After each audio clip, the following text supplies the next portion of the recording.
Hello. Today our topic of discussion is power system stability. I am going to explain the topics.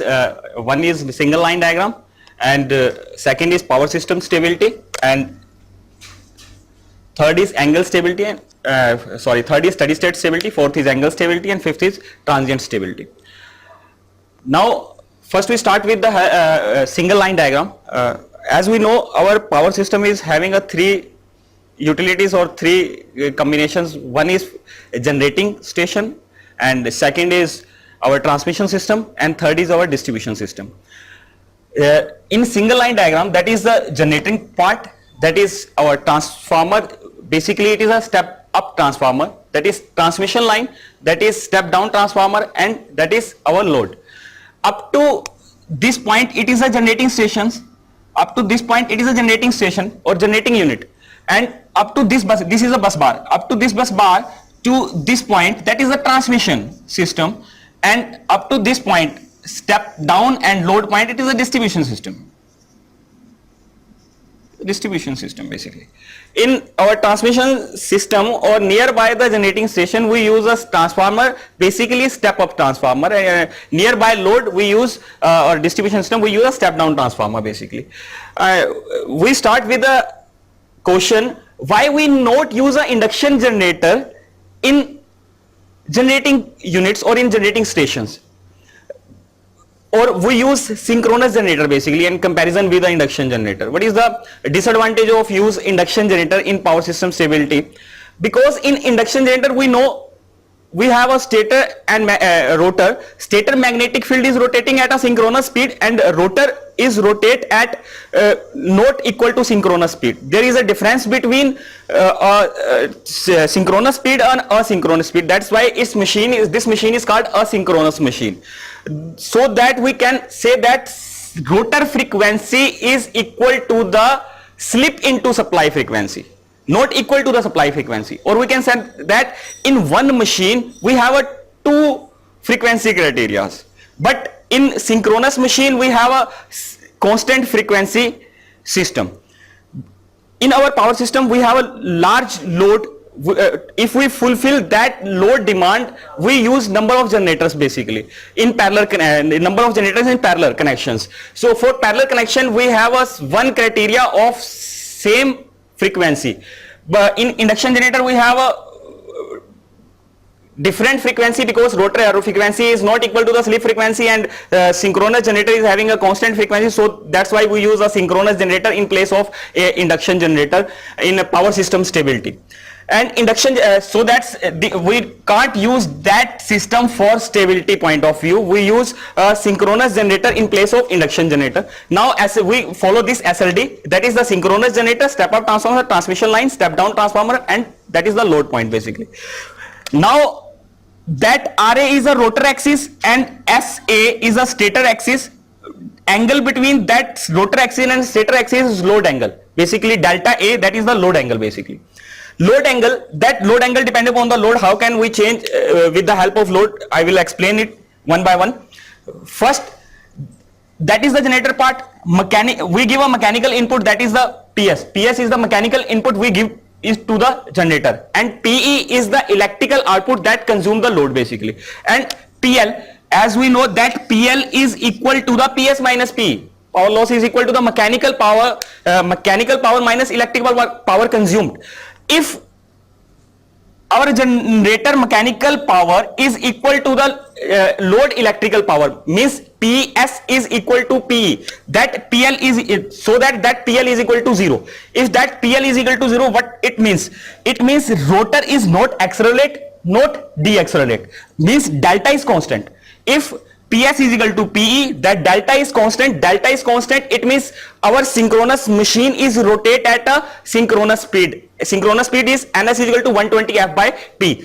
If delta is constant, speed is constant, so as that frequency, that frequency should be constant. Our system is stable basically. If there is an unbalanced condition, a fault is occur basically, so that our electrical power consumed by load is increase or decrease because of unbalanced system, that fault is occur.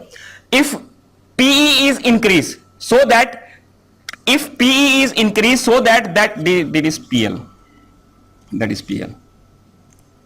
If PE is increased, the PL is negative. PL is negative, it means our rotor axis is deaccelerate, means rotor axis means this delta is minimized, or we can say that stator is rotor axis is towards the stator axis, so that delta is minimized. Delta is minimized, it means our synchronous speed is minimized, synchronous speed or frequency is dip basically. If our PE's electrical power output is decreasing, so that PL is positive, our rotor axis will accelerate with respect to stator axis, or delta should be increased. If delta should be increased, so that our synchronous speed is increased or frequency should be increased. So steady state stability criteria, we have a speed of synchronous generator should be constant, or mechanical power input is equal to the electrical power input. Now we have to explain the load criteria. Basically in our distribution system or in our cities, basically there are two type of variation in the load. One is small and gradually change of load, and other is large and sudden variation of load. If small and gradual variation of load in the system, there is no worry for the power system, because according to Electrical Regulatory Commission, 49.5 to 50.1 is the tolerable range of frequency variation. If small and gradual load of change is occur normally, then our PL is accelerate, PL is positive or negative, RA is accelerate or deaccelerate within the limit, so that no worry about the stability criteria here. But if large and sudden variation of load, if large and sudden variation of load is common in any power system, then our power system is poor basically. So one by one we follow the criteria.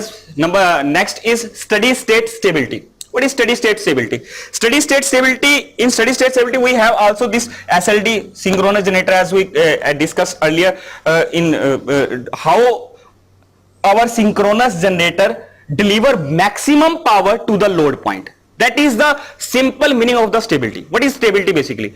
Our generator supply maximum power to the load point. That is the stability.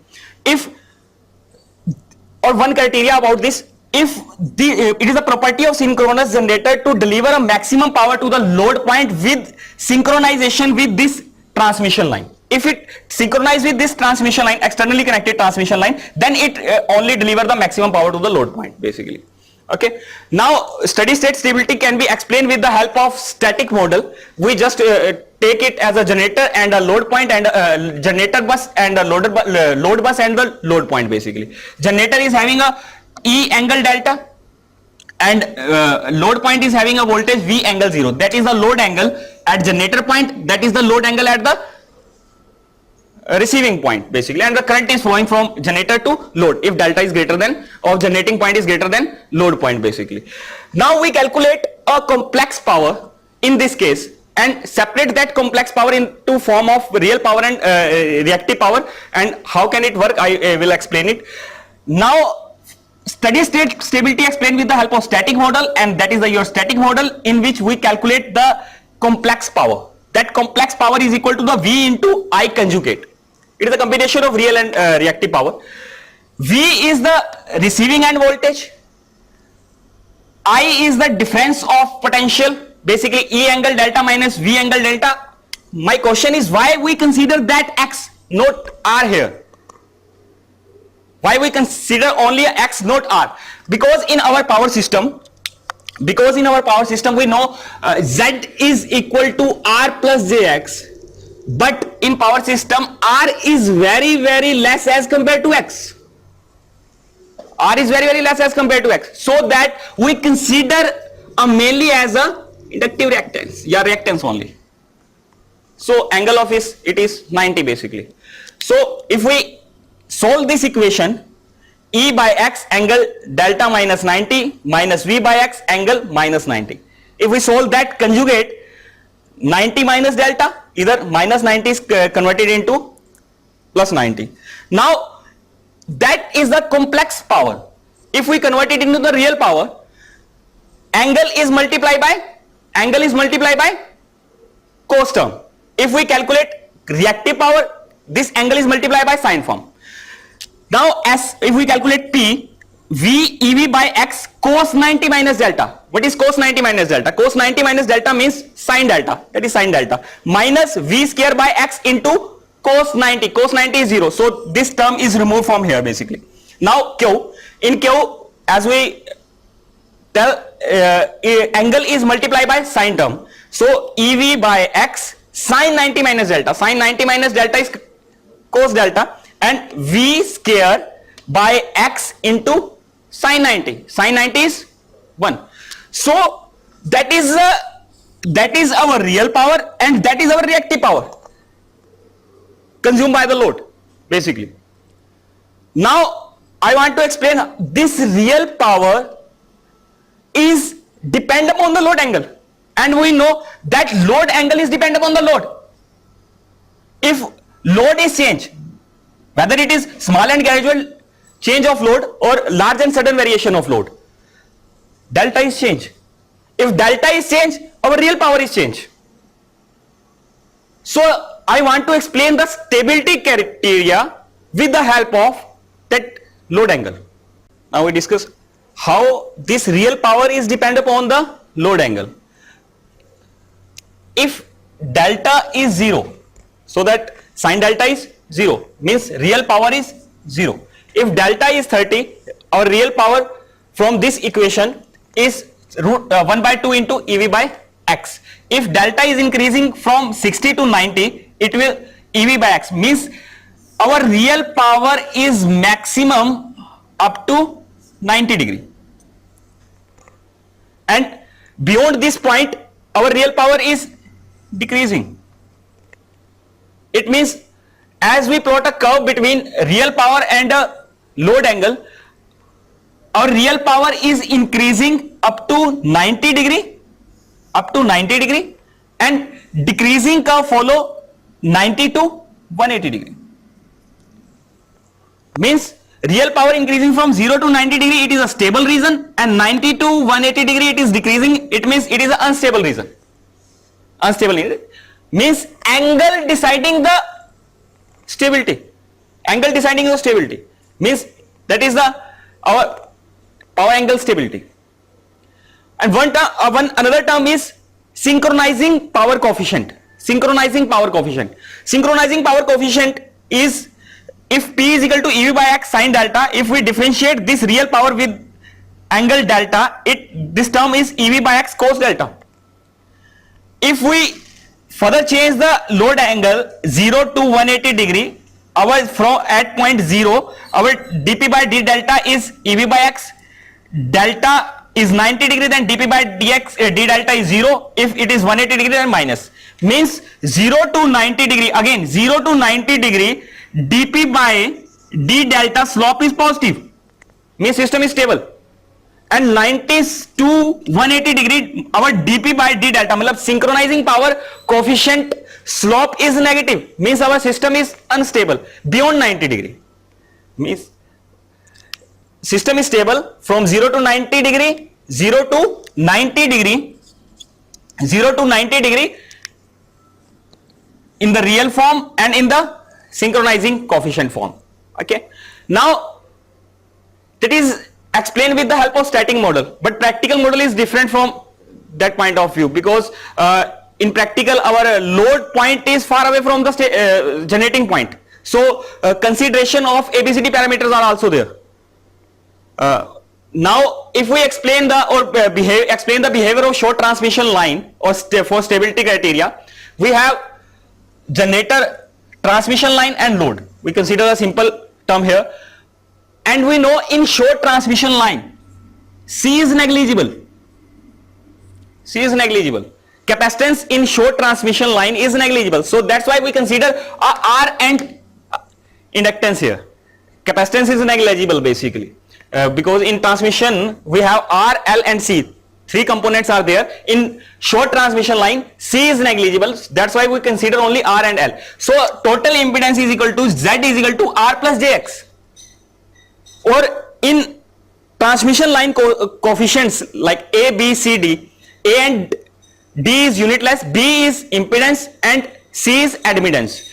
If we calculate a impedance in the form of ABCD parameter, then we use a B parameter because B is deciding the impedance parameter. So B is equal to, magnitude of B is equal to the B of magnitude and angle B, that is the transmission impedance angle beta, transmission impedance angle. Magnitude of beta is R square plus X square, angle B is equal to tan inverse X by R. This is a very important discussion here. Now for stability, as we discussed earlier, synchronous generator deliver maximum power to the load point only when, if angle of synchronous generator and bus bar and the transmission line angle is same, means our synchronous generator is synchronized with externally connected transmission line, then it will only deliver maximum power. How can it achieve? If that angle is same as that angle and same at that angle, means beta is equal to delta is equal to tan inverse X by R, then our system is stable.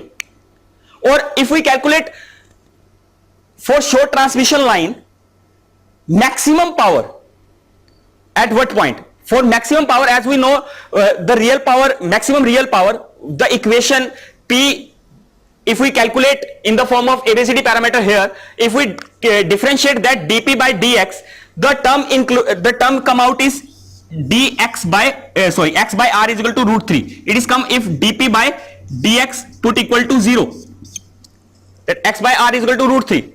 If this is the condition for maximum power, maximum real power, or this root 3, if we put root 3 here, then delta is equal to 60 degree. What is the meaning of that line? Delta is equal to 60 degree.